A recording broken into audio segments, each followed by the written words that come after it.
Why do so many BIM projects fail? Well, it turns out it's probably not a modeling problem. Let's get into it.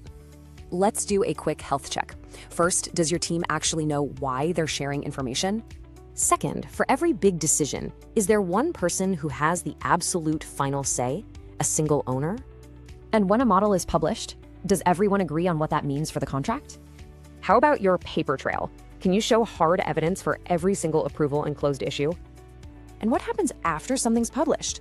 Are changes tracked, controlled, and communicated to everyone involved? Last one, could a new person join the team and figure out your rules in less than an hour? So if you answered no to any of those, your project has a hidden risk, and it's all about governance. We always blame the symptoms, right? The models, the software, but the real disease? It's poor leadership. And that disease leads to 5 classic governance failures. Let's walk through them. First, vague requirements. The EIR is full of ambitions, not the specific, measurable goals you actually need. Next, the BIM execution plan is just a box-checking exercise.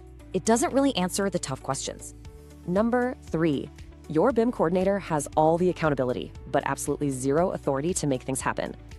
You know, the word approved can be one of the most dangerous phrases on a project. Here's why. Because an approval for coordination is not an approval for construction, but that gets mixed up all the time. And the last failure?